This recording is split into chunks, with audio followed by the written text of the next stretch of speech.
집중 성경 통독을 마치며 홍민자 집사입니다. 마이크 좀 가까이 대고 하십시오, 집사님. 네. 오늘 제 노트에 두 가지의 기록을 남길 것 같습니다. 첫째, 단 5일 동안에 성경 1독했다는 것. 둘째, 가장 잘 간증을 마치는 것입니다. 교회 생활 안내를 보는 순간 말씀의 은혜 받기 위한 절호의 기회를 놓칠 수 없다며 등록을 하기로 했습니다. 목사님께서 말씀하시면 제가 귀가 참 얇아져요.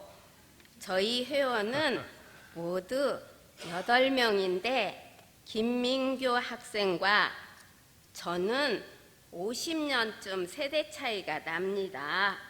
첫날 담임 목사님께서 간절히 기도해 주시고 성경책을 폈습니다. 창세기가 끝나고 박호식 목사님께서 저희의 반응을 보시고 희망적인 말씀을 해주셨습니다. 말씀이 저희 귀에도 쏙 들어왔습니다. 그런데 다른 회원께서 그 속도를 좀 더 높이라는 것이었습니다. 저는 이제 눈으로 따라하기도 힘들었습니다.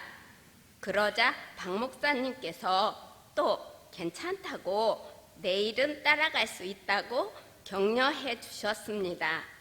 그런데 둘째 날에는 눈으로 읽어야 1독으로 계산해 주신다고 은근 협박까지 하셨습니다. 순진한 황 권사님께서는 잠깐 넘어간 것은 체크해 두었다가 집에 가서 읽는다고 했습니다. 그런데 저는 괜찮습니다. 왜냐하면 권사님은 눈 감고 이렇게 졸았고 저는 눈 똑바로 뜨고 졸았기 때문이지요. 잠깐 쉬는 시간에는 넓은 파스를 어깨나 허리에 서로 붙여주며 두들겨 주기도 했습니다. 첫날 사사기 뒷부분을 집에서 읽어오라고 하셨는데 펴보니까 삼손 이야기였어요. 어려서부터 재밌게 들은 말씀인데도 너무 졸려서 좀 읽다가 잠자고 말았어요. 목요일 저녁 다시 숙제하려고 사사기를 폈는데 삼손 이야기가 아닌 거예요. 두세 번 확인하고서야 삼손이 죽고 난 뒤부터 이야기인 걸 알았습니다. 우여곡절 끝에 1독을 마치면서 눈으로 읽기 시작했던 말씀이 어느새 제 마음으로 들어왔습니다. 아멘. 성령님께서 저를 보듬어 주시기에 이후에는 좀 더 잘할 수 있을 것 같습니다. 중학교 졸업식 예행 연습할 때 제가 대표로 상을 받게 되었습니다. 그런데 졸업식 때는 다른 학생으로 바뀌었습니다. 제가 너무 떨려서 주저앉아 버렸기 때문이지요. 오늘 끝까지 말씀드릴 수 있었던 것은 이제 저도 철이 많이 들었나 봅니다. 우리 그룹 중에 나이가 제일 많아서 저를 뽑아주신다고 말씀하신 박호식 목사님께 진심으로 감사드려요. 전도사님 두 분께도 끝으로 금쪽 같은 우리 민규, 김은희, 황연순, 조정금, 박혜옥 권사님, 김용주, 정다운 집사님, 그리고 목사님, 비전센터, 그리고 영도중앙교회 여러분 모두 화이팅! 감사합니다.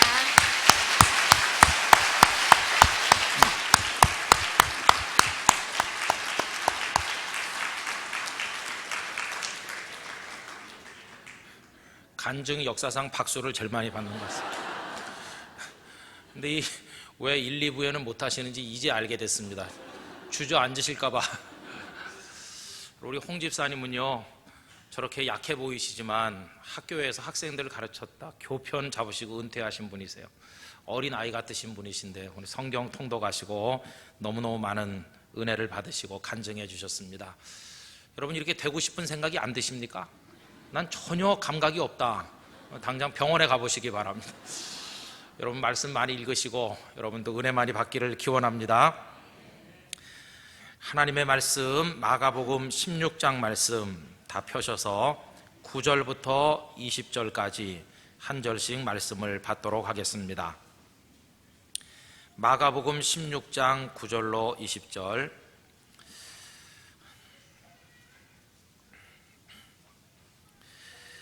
예수께서 안식 후 첫날 이른 아침에 살아나신 후 전에 7 귀신을 쫓아내어 주신 막달라 마리아에게 먼저 보이시니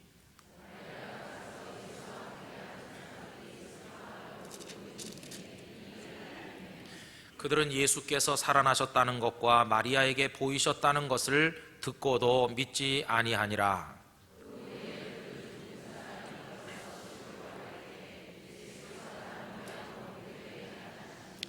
두 사람이 가서 남은 제자들에게 알리었으되 역시 믿지 아니하니라.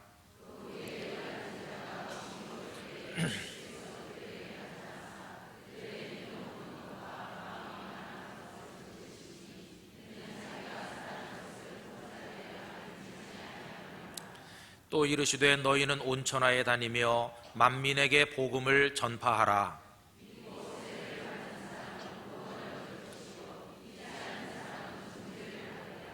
믿는 자들에게는 이런 표적이 따르리니 곧 그들이 내 이름으로 귀신을 쫓아내며 새 방언을 말하며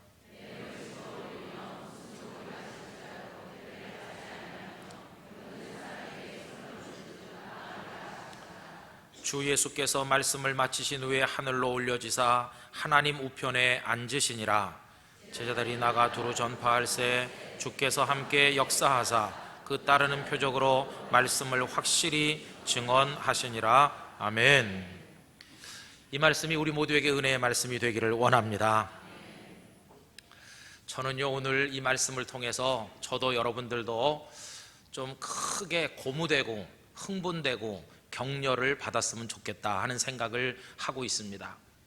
왜 그러냐 하면요, 지난 금요일 날 저녁에 요 85번 종점에 있는 성광교회 예배당에서 영도 지역 교회들의 연합 금요 기도회가 있었습니다. 근데 제가 마음이 영 편안치 않았습니다. 왜 그런지 아십니까? 50개가 넘는 교회가 명색이 연합해가지고 기도회를 모였는데요, 거기 참석한 사람이 얼마나 됐을까요? 정말 깜짝 놀랄 만큼 너무너무 많이 왔는데 200명인가 300명인가 서울의 어느 교회 한 교회 새벽기도 숫자가 수만 명이라고 그러는데, 아니 우리는 수십 개가 모였는데 말이지, 아휴 너무 적게 오셨어요. 그래서 제 마음이 하나님 앞에 죄송하고 너무나 좀 불편하고 그랬습니다. 아니 뭐 서울의 그 교회 얘기는 할 것도 없고 우리 영도중앙교회 교인들만 다 가도 그 여러 배는 될 텐데, 그런 생각도 하고요.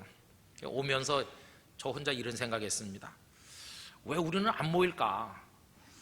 왜 우리는 젖은 장작처럼 성령의 불이 잘 안 붙을까? 왜 우리는 하려고 하지 않을까? 왜 우리는 관심이 없을까? 왜 우리는 우리 자신을 초라한 데다 그냥 방치해 놓고 있는 것일까? 왜 우리는 이런 현실에 대해서 좀 답답해 하지 않을까? 그리고 우리 자신에게 왜 화가 나지 않을까? 그리고 더 심각한 것은 왜 우리는 이런 일들을 그냥 뭐 다 그런 거지 뭐 이러면서 왜 당연하게 여기고 가만히 있는 것일까? 이런 생각을 해봤습니다. 여러분 한 가지 여쭤보고 싶어요. 이런 특별한 일, 아주 위대하고 놀라운 일이 특정 어떤 몇몇 사람들의 것입니까? 나머지 사람들은 그냥 언제나 이렇게 구경꾼으로만 앉아 있어야 되는 것입니까? 그 잘해서 수많은 사람들에게 주목거리가 되는 그분들은 태어날 때부터 세포 구조가 다르고 아예 DNA 자체가 다릅니까? 다른 사람들은 그냥 그게 못하도록 창조 때부터 그렇게 돼 있습니까? 아니면 우리가 살고 있는 데가 부산이니까 영도니까 그냥 당연히 그런 것입니까? 여러분 어떻게 생각하세요? 저는요 그렇게 생각하지 않습니다. 저는 이렇게 믿습니다. 그분들이나 우리나 하나님 앞에서 다 똑같다고 저는 믿습니다. 우리도 연약하고 그들도 연약하고 그들에게도 가능성이 있고 우리에게도 가능성이 있습니다. 그분들도 우리처럼 몸뚱아리 가지고 있습니다. 병들기도 합니다. 피곤하기도 합니다. 지치기도 합니다. 두려움도 있습니다. 염려도 걱정도 우리와 똑같이 가지고 있습니다. 그런데 왜 어떤 사람들은 잘하고 왜 우리는 잘 못할까? 여러분 지난번 밴쿠버 동계올림픽 그때 다 흥분하셨죠? 그 중에서도 김연아 선수가요 우리의 가슴이 막 확 뛰게 만들었습니다. 물론 메달리스트들이 많이 있고 금메달을 딴 다른 선수들도 있지만 다른 선수들의 금메달보다 김연아 선수의 금메달이 우리를 더 뛰게 만든 이유가 무엇이겠습니까? 그건 다른 게 아니라 이런 겁니다. 예를 들어 쇼트랙은 우리나라가 원래 잘해.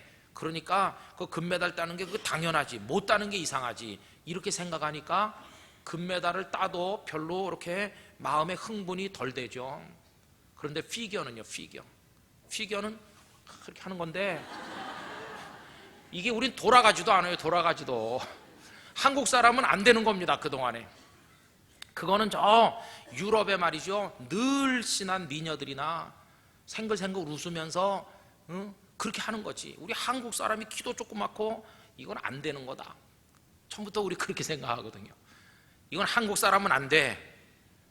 우리는 피겨라는 종목이 어떻게 채점을 매기는지도 모르고 선수가 어떤 선수가 있는지 관심도 없고 괜히 아까운 돈 쓰면서 그런 종목에 출전을 뭐하러 시키느냐, 괜히 국고나 낭비한다 이렇게 생각하고 아예 관심이 없었어요. 왜? 안 될 거니까요.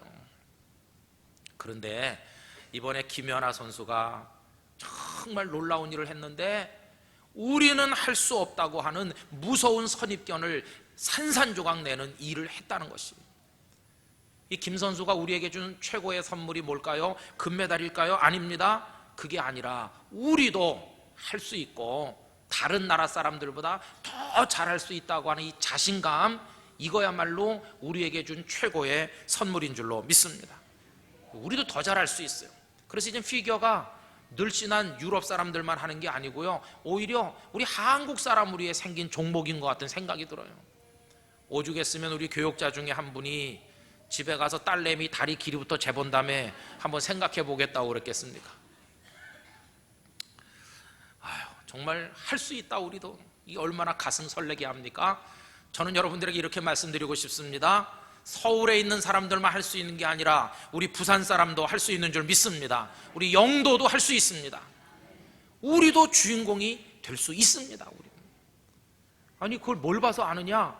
성경 말씀을 보고 압니다. 오늘 성경 말씀 속에 예수님의 제자들이 나오는데요, 이 제자들이 어떤 분이십니까? 예수님 승천하신 이후에 교회를 세웠습니다. 이 핍박 속에서 복음을 로마 사회 전역으로 뻗어린 분들이십니다. 교회 기둥 같은 분들입니다. 베드로, 얼마나 위대한 이름인가. 야고보, 요한, 안드레, 빌립, 도마, 바돌로메, 마태, 이런 분들 우리 기억하고 존경하고 흠모하는 우리의 대선배입니다. 대단하죠. 그런데 여러분, 우리가 이분들을 생각할 때 우리 마음속에 지워버려야 되는 두 가지 선입견이 있습니다. 이건 꼭 지워야 됩니다. 첫째, 예수님의 제자들은 원래부터가 믿음이 좋고 원래부터가 훌륭했었다, 우리랑은 달랐다, 이런 생각 이 시간에 깨끗이 지워버리시기를 바랍니다.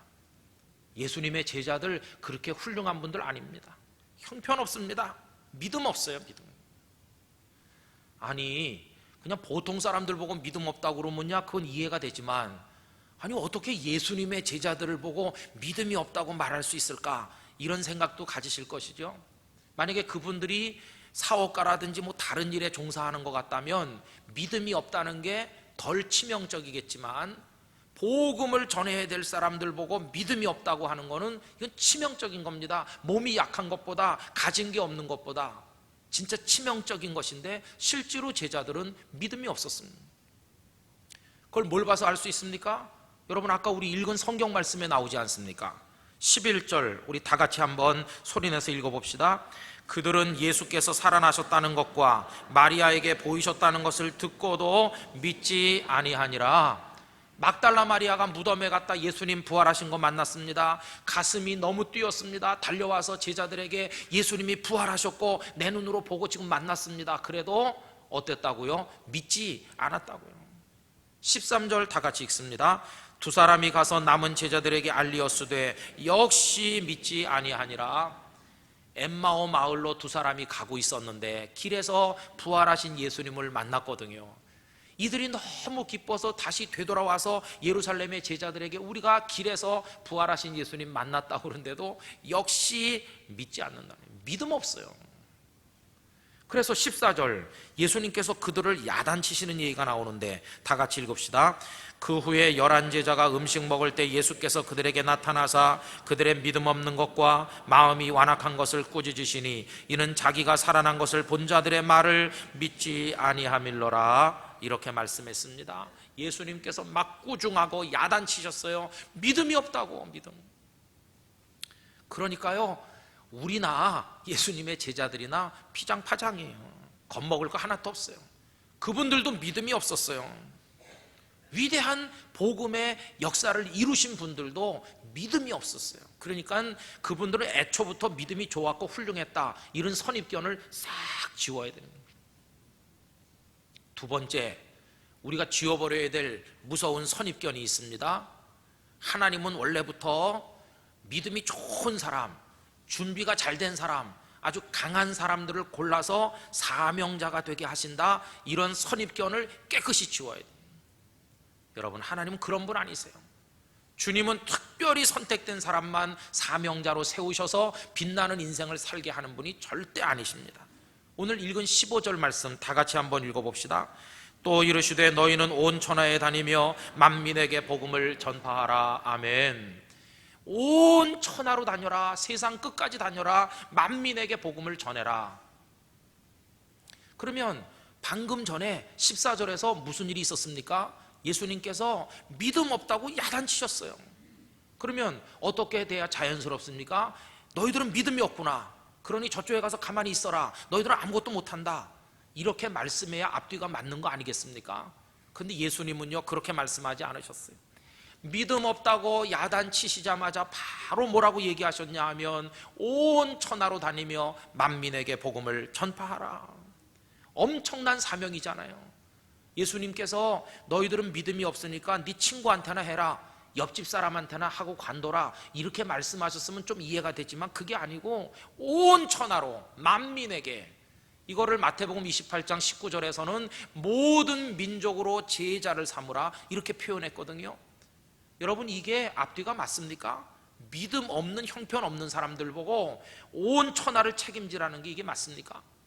마치 덧셈 뺄셈도 못하는 초등학교 1학년 애한테 삼각함수 문제를 풀어라, 미적분 수학 문제를 풀어라, 이러는 것과 똑같잖아요. 그런데 성경은 우리에게 말씀하기를 그렇게 믿음이 없는 사람에게 주님은 크고도 큰 사명을 덜썩 맡겨주셨다는 것이, 왜 그랬을까? 도대체 어떻게 그렇게 하실까? 여러분이 예수님의 말씀 속에서 우리를 향한 뜨거운 사랑, 우리를 향한 주님의 놀라운 기대, 이걸 읽어볼 수 있게 되기를 원합니다. 왜 이렇게 하셨을까요? 이 속에 나타난 주님의 마음이 뭡니까? 바로 이겁니다. 얘들아, 너희들은 믿음이 없구나, 연약하구나. 그러나 믿음이 없다고 해서, 연약하다고 해서 너희들의 인생이 이렇게 끝나는 건 난 정말 못 보겠다. 믿음 없지만 일어나라. 연약하지만 앞으로 가라. 내가 너희들을 사명자로 파송한다. 가서 너희들 빛나는 인생을 살아라. 위대한 업적을 남겨라. 복음의 증인이 되라. 나는 너희들이 정말 그렇게 잘 되기를 바라고 너희들에게 이 사명을 준다. 이렇게 말씀하시는 줄로 믿습니다. 이게 주님의 우리를 향한 기대요, 사명인 것입니다. 약한 자에게도, 믿음 없는 자에게도 사명을 주십니다. 그래서 여러분, 우리가 믿음이 없잖아요. 우리 약하잖아요. 우리 여건도 어렵잖아요. 그래도 저와 여러분도 사명자인 줄로 믿습니다. 이제는 이런 말 하면 안 됩니다. 아유, 오늘 처음 교회 나왔는데요, 전 믿음이 없는데요, 전 약해서 저는 못하겠는데요, 이런 말을 우리 생활에서 아예 없애버려야 됩니다. 믿음이 없어도 사명을 줍니다. 그러므로 이런저런 핑계를 가운데 막아놓고 그 뒤에 가서 숨어 있어서는 안 됩니다. 믿음이 없어도 여건이 안 좋아도 사명이 있는 것입니다. 부산이어도 부산 사람에게도 사명이 있고 영도 사람에게도 사명이 있습니다. 나중에 하늘나라 갔을 때 핑계 대면서 전 부산에서 왔기 때문에 이렇게 말해봤자 면책 사유가 결코 되지 않을 것입니다. 부산의 교인들에게도 여러분 사명이 있어요. 우리 영도 있는 이 영도 중앙교회를 출석하는 우리들에게도 주님은 사명을 말씀하시는 줄로 분명히 믿습니다. 그래서 여러분, 주님 저는요 충분히 준비된 다음에 그때 나가면 안 되겠습니까? 이렇게 말씀하시면 안 됩니다. 충분히 준비된 다음에 하려면 평생 못합니다.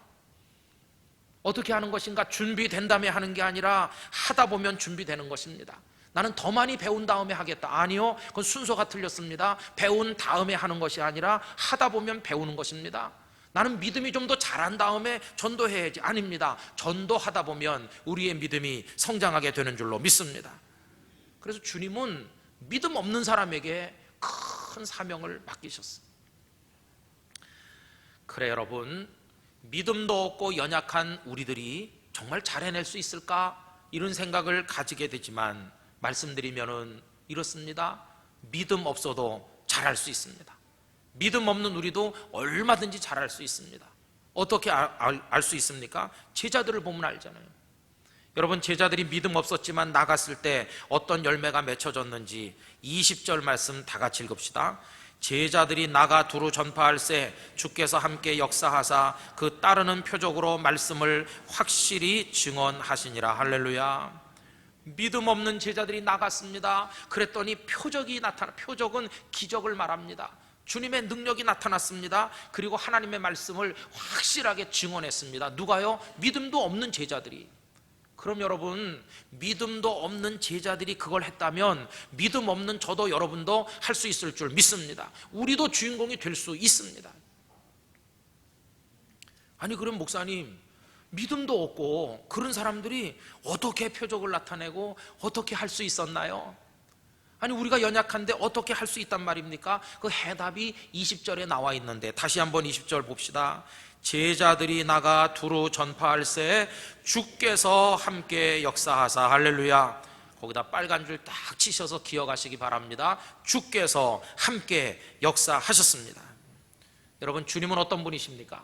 마태복음 28장 18절에서 말씀하시기를 하늘과 땅의 모든 권세를 내게 주셨으니, 주님은 하늘의 권세와 땅의 권세를 가지신 전능자이십니다. 우리 주님은 우리와 다릅니다. 우리처럼 약하지 않습니다. 무능하지 않습니다. 포기하는 분이 아닙니다. 중간에 지쳐서 그만두는 분 아닙니다. 그분 우리랑 다른 분이세요. 전능하신 분이세요. 그런데 그 주님이 함께 계셔서 역사하셨다는 것입니다.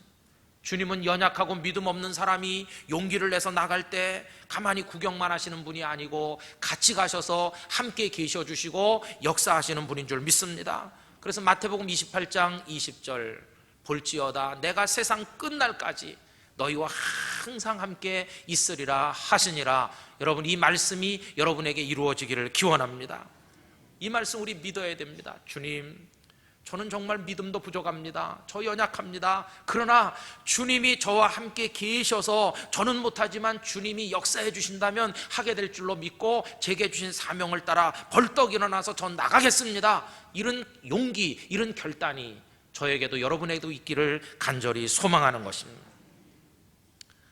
여러분, 이게 바로요, 이 설교하러 나온 저의 고백이고 설교자의 용기의 근거인 것입니다.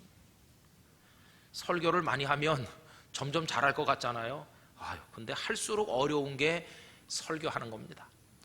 설교는요, 몇 가지 중요한 게 있습니다. 첫째는 하나님의 말씀을 왜곡하지 않고 정확하게 전해야 되겠죠. 또 알아듣기 쉽게 전해야 되겠죠. 그리고 지루하지 않게 전해야 되겠죠. 그리고 이 말씀이 은혜가 되고 능력이 되고 가슴을 뜨겁게 하고 삶을 변화시키는 그런 역사가 있어야 되겠죠. 그래, 저도 이런 설교를 할 수 있게 해달라고 늘 기도합니다. 심지어는 저의 구강 구조를 어루만져 주셔서 발음을 정확하게 할 수 있게 해달라고 그런 기도도 합니다. 여러분, 좀 유치하지만 혀가 잘 돌아가게 해달라고 기도합니다. 근데요, 설교 준비도 열심히 해야 되겠죠. 그래서 뭐 이렇게 해가지고 마지막엔 다 정리해서 컴퓨터로 타이핑을 하잖아요. 또 읽어보고 또 읽어보고 이 정도면 됐다 이렇게 생각이 들면 그걸 갖다가 우리 김선매 집사님, 이봉만 집사님, 또 우리 박선분 사모님에게 메일로 보냅니다. 토요일 오후에 설교를 제일 먼저 받아 읽어보는 분들이시죠. 이분들이 이제 그걸 서로 왔다 갔다 하면서 토요일 밤 늦게까지 영어로 번역을 합니다. 그래가지고 3부 예배 때 오시는 외국인들에게 영어로 그걸 읽어드리는 것이죠. 동시 통역이 되도록 하려고요. 근데 문제가 있습니다. 제가 이제 그걸 그분들에게 보내드렸잖아요. 저도 프린터로 출력해가지고 이제 그걸 집에 가지고 옵니다. 그래갖고 집에서 또 토요일 밤에 읽어봅니다. 이게 말도 안 되는 겁니다. 읽어보면 이게 왜 앞에 가야 될 게 뒤에 왔을까? 또 막 순서를 바꾸고 이걸 왜 여기 넣었을까? 또 빼고 안 들어있는 걸 또 집어넣고 그럼 어떤 문제가 생길까요? 그분들은 토요일 오후에 받아가지고 벌써 다 번역도 다 했는데 제가 막 뜯어 고치니까 이래갖고 통역을 하니까 이게 앞뒤가 안 맞잖아요. 그래서 몇 번 크게 당하신 그분들께서 2부 예배 오신다고 합니다. 와가지고 저 김 목사가 뭘 빼고 뭘 넣고 순서를 어떻게 바꾸는지 들어본 다음에 3부 예배 때 하신다고 그러시더라고요. 그리고 그게 설교거든요. 아무리 잘 준비하는 것 같아도 토시 하나까지도 정확하게 하려고 가 그러는 게 다르고 이 그러는 게 다르고 는 그러는 게 다르거든요. 그런 것도 해서 문장도 좀 매끈하게 하고 싶고 이렇게 해도 또 부족하고 또 연약하고 그거거든요. 그럼 그런 설교를 들고 나오는 저 자신은 뭐 어떻습니까? 저도 믿음도 없고 연약하고 그런 사람이 또 설교도 내용도 빈약한 걸 들고 오늘도 또 하잖아요. 오늘도 제가 여기 왜 왔을까요? 그런 거 생각하면 못하죠. 단 하나 주님께서 하라고 하셨기 때문에 하는 것이고 또 하나는요 아까 그 말씀인데 주님께서 함께 하셔서 도와주실 줄 믿고 여기 나온 겁니다. 저는 이거 하나 믿고 있습니다. 주님이 오늘도 저의 입속에서 말씀하시고 제 영혼 속에서 역사하시고 듣고 계신 여러분 속에 역사하실 줄로 믿습니다. 이게 설교자의 용기고 이 자리에 올라올 수 있는 근거거든요. 여러분 기억하십시오.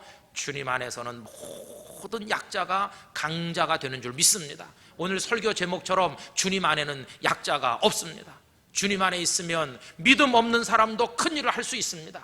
주님 안에 있으면 가난한 가정에 태어난 아이들도 부잣집 아이들보다 더 반듯하게 더 넓은 가슴으로 더 풍성하게 자라서 세상을 건지는 인재들이 될 수 있습니다. 주님 안에 있으면 몸이 연약하고 성공해 본 적이 없고 많은 좌절을 경험한 사람도 엄청난 일을 하게 될 줄로 믿습니다. 주님 안에 있으면 보잘것없는 나무도 크게 자라서 그 나무 가지가 담장을 넘어가는 것처럼 창대하고 부흥하게 될 줄로 믿습니다.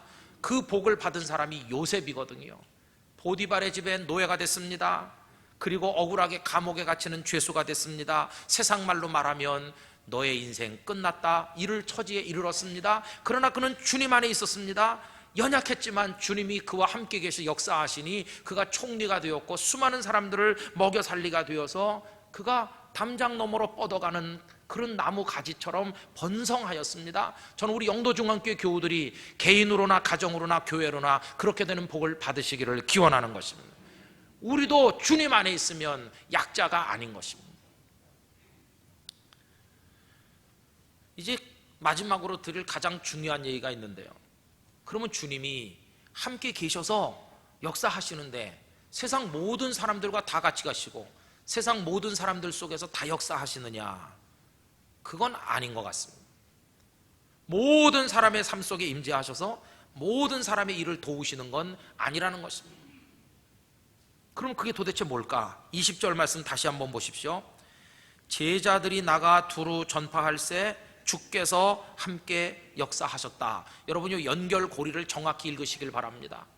제자들이 나갔어요. 가만히 앉아있지 않고 용기를 내서 일어났어요. 나가서 입을 열어 전파했어요. 맡은 일에 충성했어요. 그랬더니 주님께서 함께 역사하셨다는 거예요. 여러분 만약에 제자들이 이렇게 말했다고 생각해 보세요. 주님 죄송합니다. 방금 전에 저희들 보고 믿음이 없다고 꾸짖지 않으셨어요? 그렇게 꾸지람 받은 저희들이 무슨 용기가 있어서 나가겠습니까? 저희들은 못합니다. 아시잖아요 우리가 믿음 없다는 거. 이러면서 사명을 말씀하셔도 그냥 다락방에 쪼그리고 가만히 있으면 주님이 역사하실 수 없다는 것입니다. 그럼 주님이 어떤 사람 속에 역사하시는가? 믿음 없고 연약하지만 그 말씀을 듣고 용기를 내서 일어나 나가는, 행동하는, 순종하는 사람에게 주님이 함께 계셔서 역사하시는 줄로 믿습니다. 이게 중요한 것입니다. 주님, 저는 몸도 약하고 저는 믿음도 없고 저는 뭐 여건도 안 좋고 그래서 저는 가만히 있겠습니다. 그러면 주님이 역사하시지 않는다는 것입니다. 저는 이 자리에 계신 우리 교우님들이 정말 함께 계시고 역사하시는 주님을 체험하길 원하신다면 이런 핑계 저런 핑계 하지 말고 한번 다 일어나서 믿음 없어도 연약해도 주님이 말씀하시는 방향을 향해 달려나가게 되시기를 기원합니다. 그런 결단을 오늘 가지게 되시기를 부탁을 드리는 것입니다. 58년 전 3월 10일은 우리 믿음의 선배들이 영도중앙교회라는 이름을 걸고 예배를 드린 첫 주일입니다. 첫날입니다. 그 전에 12월 달에 모여서 교회를 세우자 이렇게 했어요. 근데 영도중앙교회라는 이름을 딱 붙인 건 그때입니다. 그때 이후로 만 58년이 지났고 내년 말이면 만 60년이 꽉 차서 우리 60주년을 내다보게 됩니다. 여러분, 오늘 우린 결단이 있어야 됩니다. 어떤 결단? 우리가 비록 영도에 있지만, 여건이 안 좋은 데 있지만, 우리 믿음 없지만 연약하지만 우리 한번 하나님의 뜻을 따라 해보겠습니다. 그런 결단이 우리 가슴 속에 있어야 될 줄 믿습니다. 열심히 한번 모여봐야 돼요. 우리 장로님, 권사님, 집사님, 성도들 한번 힘을 내봐야 돼요. 영도 지역 연합 부흥회가 다음 월요일부터 있는데 우리 한번 다 총출동해봐야 돼요. 연합 금요 기도회가 모이면 우리 교회 성도들이 어린 애들까지 데리고 한번 다 가봐야 돼요. 영도 다른 교회들에게 충격을 한번 줘봐야 돼요. 아유, 뭐 영도가 그렇지 이렇게 하고 있으면 아무것도 안 되는 것이에요. 회장님들은 출석이라도 부르고 권면하시고 남녀 선교에 다 모여서 머리를 맞대고 어떻게 우리가 연약하지만 우리도 멋있는 아름다운 성도로 살아갈 수 있을까? 내 직장에서, 가정에서, 학교에서 어떻게 나도 하나님의 복을 받을 수 있을까? 하나님, 나도 주인공 되고 싶습니다. 연약하지만, 믿음 없지만 여러분, 그런 결단의 기도가 있으시기를 부탁을 드리는 것입니다. 여러분, 좀 약이 올라야 돼요. 약. 어렸을 때 우리 딱지치기 하고 뭐 팽이 돌리고 뭐 하다 지면 약 오르잖아요. 약이 왜 안 오르십니까? 화가 안 나십니까? 저는 약 오릅니다. 왜? 똑같은 성경책 사서 읽으면서 똑같은 하나님 믿는데 어떤 사람들은 열심히 모이고 잘하고 우리 왜 못합니까? 약이 안 오릅니까? 저는 약 올라 죽겠습니다. 같은 하나님 믿고 같은 성경책 읽으면서 왜 부산 사람 못해? 왜 영도 사람 못한다는 소리 들어야 됩니다. 저는요, 우리가 거룩한 도끼가 뻗쳤으면 좋겠어요. 도끼. 우리도 할 수 있어. 이렇게 좀 해봤으면 좋겠어요. 여러분, 그래서 한번 우리 연약한 자를 격려하시는 이 하나님 말씀 받게 되길 원합니다. 오늘 이 말씀은요, 예수님께서 믿음 없는 제자들을 격려하시는 거거든요. 우리 그 격려를 아멘으로 받아들이게 되기를 원합니다. 나 비록 약하지만, 나 믿음도 없지만, 그러나 주님이 나를 향해서 사명을 주시니 내가 한번 해보겠습니다. 다 일어나서 나가면 주님이 우리와 함께 계시고 역사해 주실 줄로 믿습니다. 여러분들의 인생의 전 분야에서 멋진 주인공이 되시고 우리 교회가 그런 교회가 되기를 간절히 기원합니다. 우리 잠시 후에 찬양을 부를 텐데 담장 너머로 뻗어가는 나무 가지처럼 주보에 찬양곡이 실려 있거든요. 여러분 힘차게 찬송하면서 그런 축복이 여러분에게 임하기를 주님의 이름으로 축원합니다. 우리 다 같이 기도하도록 하겠습니다. 우리 주님은 특별한 사람들만의 주님이 아니십니다. 훌륭하고 믿음이 완벽한 사람들만 사용하는 분이 결코 아니십니다. 믿음이 없는 자에게 엄청난 사명과 비전을 말씀하시고 이룰 수 있도록 도우시는 분이십니다. 우리가 격려를 받고 주님 저도 해보겠어요 이렇게 하고 나갈 때 큰 일을 하게 될 줄로 믿습니다. 우리 다 같이 통성으로 주님의 이런 말씀에 순종하겠노라고 기도하도록 하겠습니다. 다 같이 기도하십시다. 할렐루야. 거룩하신 하나님 아버지, 감사드립니다. 연약하고 믿음이 부족하고 여건도 좋지 않고 그래서 할 수 없는 것처럼 생각되지만 주님이 우리를 격려해 주시니 감사드립니다. 우리 모두 하게 될 줄로 믿습니다. 순종하고 행동하면 나아갈 때 하나님께서 우리와 같이 계셔서 역사하여 주실 줄로 믿습니다. 하나님 아버지, 우리 영도중앙교회 성도들에게 믿음의 용기를 주시옵소서. 우리와 같이 하여 주시옵소서. 그래서 하나님의 큰 역사를 이루고 직장에서나 가정에서나 학교에서나 어디서나 구경꾼이 되지 말고 금메달리스트들이 되고 주인공이 되는 복된 인생을 살게 하시고 우리 교회를 그렇게 사용하여 주시옵소서 믿습니다. 하나님 아버지, 우리 주님께서 믿음 없는 제자들을 격려하시고 사명 주시고 함께 계셨던 것처럼 오늘 우리 속에 역사하여 주시옵소서. 주님 안에서 약자가 없는 것을 믿고 우리 모두 담대하게 나가 무성한 나무 가지 자라서 담장을 넘듯이 우리 교우들이 그런 복을 받게 하여 주옵소서. 예수님의 이름으로 기도하옵나이다. 아멘.